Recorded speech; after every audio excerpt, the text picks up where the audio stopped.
¿Qué tal amigos? Soy Julio López y esto es Marquesina 22.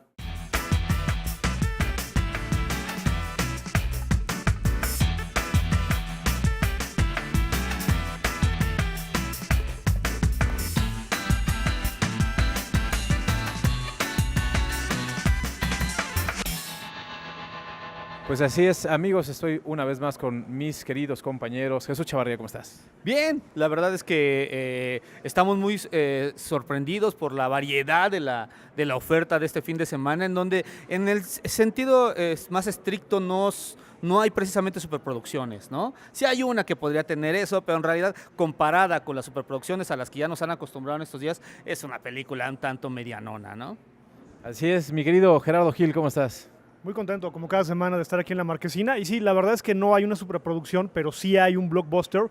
Y a partir de ya en estas semanas, estos días, serás semana tras semana un blockbuster. Pero no nada más hay eso, hay otras películas de mayor calidad y contenido. Así es que hay para todos los gustos. Pues así es, vamos a ver cuáles son los estrenos de este fin de semana.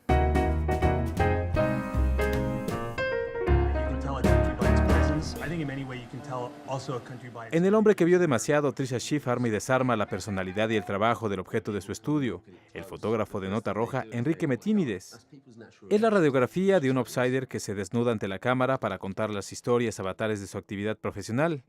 Es un referente de la imagen en el periodismo mexicano. El documental fluye con algo de humor, pero sobre todo con una brutal honestidad. Ya ve a retratar a un cadáver que llegó. No se puede parodiar lo que ya es paródico de origen, y esto se aplica a la adaptación cinematográfica de Baywatch, Guardianes de la Bahía.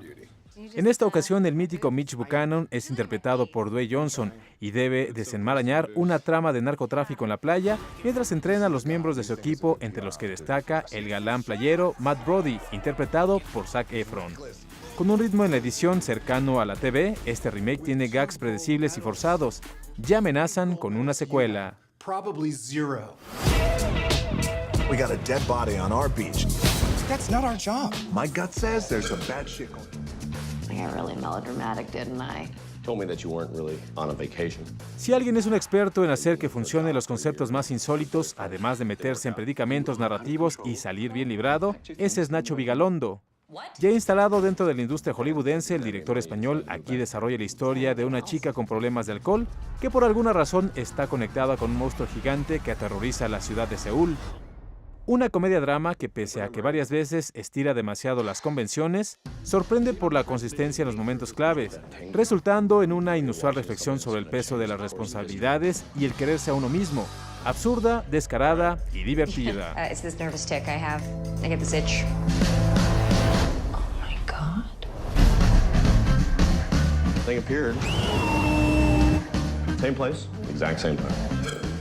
Pues la verdad que este fin de semana hay mucho material de dónde cortar, mucha tela de dónde cortar, pero nosotros vamos a enfocar a una película que es justamente la de Vigalondo, mi querido Jesús. Sí, bueno, es que hay que tomar en cuenta que este cineasta representa muchas cosas en esta nueva incursión que tiene ahí en el cine hollywoodense, ¿no? Nacho Vigalondo es un director que saltó a la fama con este cortometraje de 7:35 de la mañana, que si ustedes no lo han visto, chéquenlo, por ahí anda en las redes, es muy fácil de verlo, es una pequeña joyita, estuvo nominado al Oscar por este cortometraje. Luego en su salto ya el largometraje lo hizo aún mejor, tiene esta película de Cronocrímenes que realmente es una chulada, ¿no? La manera en que este sujeto tiene un desparpajo muy evidente, es descaradamente ingenioso para abordar los viajes en el tiempo como muy pocas veces se había visto. Generalmente se meten muchos problemas con sus películas en cuanto a la trama, en cuanto a los giros que les da, y cuando parece que ya no sabes cómo es que lo va a poder resolver, lo logra, ¿no? Y en este caso, bueno, se apuesta por una película en donde cuenta ya con un gran presupuesto, y hay que decir que sale en términos generales bien librado, que es la de Ella es un monstruo, que su título original en realidad es Colosal, ¿no? Colosal, una película de la que ya discutiremos yo y Jesús porque tenemos opiniones encontradas, pero es normal en una cartelera tan variada, porque también tenemos otras cosas muy interesantes como El hombre que vio demasiado, que ya le hemos nombrado mucho, pero es una gran película, no deja de ser una gran película, mi querido Gerardo.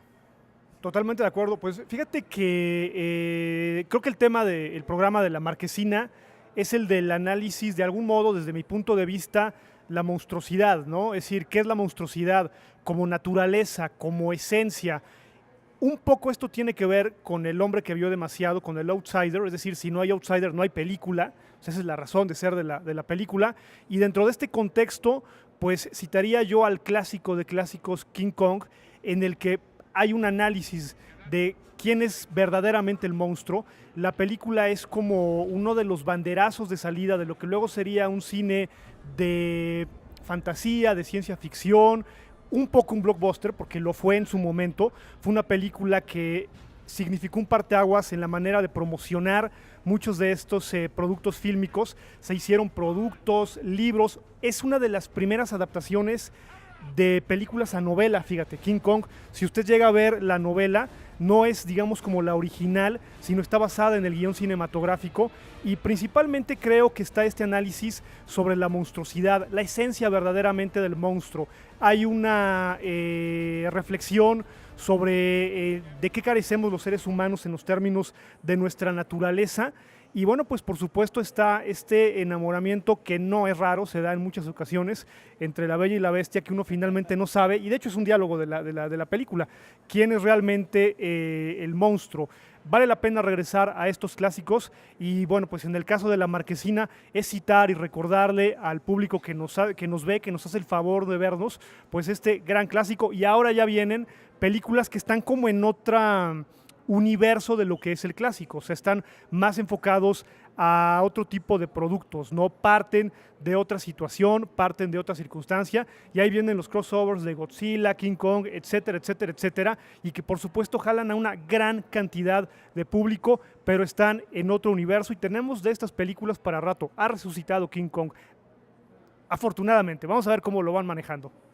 Y los monstruos gigantescos nunca se han ido y están más vivos que nunca. Hablando justamente de los saltos a Hollywood, hay otro, el de Juan Antonio Bayona, que ya consolida con esta película Un monstruo viene a verme su carrera. Ahí participaba también un director de arte mexicano, Eugenio Caballero, haciendo un trabajo estupendo. Una película que realmente conmueve. Yo vi a más de una persona llorando, y no quiero decir a Gerardo Gil, pero ahí lo vimos sacando su lágrima. Así es. Yo soy un ogro por fuera, pero soy por adentro tengo una sensibilidad que usted no creería, que los directores de las películas no creen.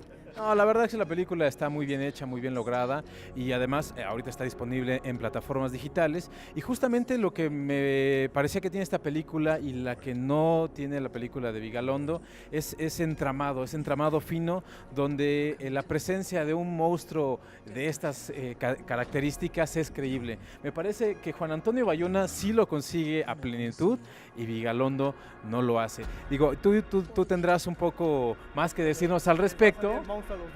Sí, no importa, aquí somos cuates, y entre más diferencia de opiniones haya, es mejor.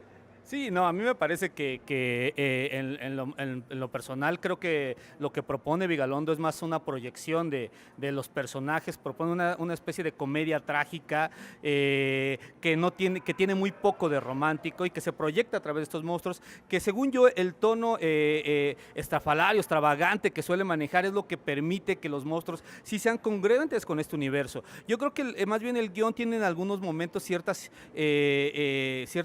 momentos flojos en los cuales abusan de ciertas convenciones, pero en general el concepto sí corresponde, ¿no? Ahora, esta película hace referencia a muchos, como bien dice Gerardo, a lo que tiene que ver con el llamado cine kaiju, que se consolidó allá por 1954 con la película de Godzilla, y que después tuvo continuación. Pero fíjate, esta de Vigalondo se ubica también un poco en ese mood, ¿no? Hace a través de un guión que habla mucho más de esta necesidad de hacerse responsables de sus actos y de quererse a sí mismo, que es lo que nos proyectan los dos protagonistas, ahí con una Anne Hathaway que aunque es muy convincente con su personaje, creo que no logra los momentos adecuados cuando realmente está ebria, porque es una chava con problemas de alcoholismo. Creo que ahí un poco es lo que le falta a la peli, ¿no? Está un poco medio light esa parte de su alcoholismo, ¿no? Sí, exacto, creo que ahí es uno de los puntos flojos. Aún así creo que la película logra poner al servicio o utilizar utilizar a los monstruos al servicio de un concepto pocas veces visto, que eso es lo más interesante, ¿no? El planteamiento que hace alrededor de ellos y que pocas veces se ve dentro de este género. Ahora, se podría muy bien conectar también con la película de La Mujer de 50 pies, que según recuerdo es de 1958, que también es un kaiju, porque en el sentido estricto de la palabra, el cine kaiju, aunque antes se refería a películas de efectos especiales, en realidad se refiere ahora como a las películas de monstruos gigantes. En ese entonces también era una película tremendamente feminista, ¿no? Que reivindicaba la cuestión de género a través de este personaje, y que después tuvo una secuela, que igual si quieren checar las dos, no fue una secuela, tuvo un remake con Daryl Hannah allá en los 90s, y en ambos casos se refiere a este tipo de cosas, a estos problemas, porque en esta película de Vigalondo también los tiene, esta referencia a lo que tiene que ver con la cuestión del maltrato a la mujer, ¿no? En ciertas circunstancias. Yo creo que por eso es que la película resulta muy, muy interesante, con todo este tipo de conexiones, antes de que llegue, por supuesto, el catch fílmico, que es al que se refiere Gerardo Gil, con este encuentro entre King Kong y Godzilla, que lo inauguraron. Precisamente Godzilla es quizás uno de los grandes personajes que inauguraron el catch fílmico. Antes de eso, creo que vale la pena darle un vistazo a esta película, que ofrece otros matices, que ofrece otro universo, y que aunque tiene algunas inconsistencias, me parece que es un excelente trabajo, muy interesante y muy divertido, que sin embargo es tan excesivo por momentos que tal vez no sea para todos los gustos, pero una película muy, muy interesante, ahí con un robot gigante incluido, ¿no? Que no es un mecha como en el caso de la película Pacific Rim. Los mechas son los robots gigantes tripulados, en este caso no es así, que seguramente ustedes ya lo han visto en el tráiler, pero tiene muchos elementos ahí para la charla, ¿no? Pues así es, mi querido Jesús, pero yo sigo diciendo y apostando que si hay algo que ver este fin de semana, será El hombre que vio demasiado. Estoy totalmente de acuerdo, creo que es un trabajo, un documental de una fuerza narrativa impresionante. La verdad es que no es un análisis sobre el periodismo, sino sobre un personaje muy particular que tiene mucha riqueza de fondo, mucha riqueza interna.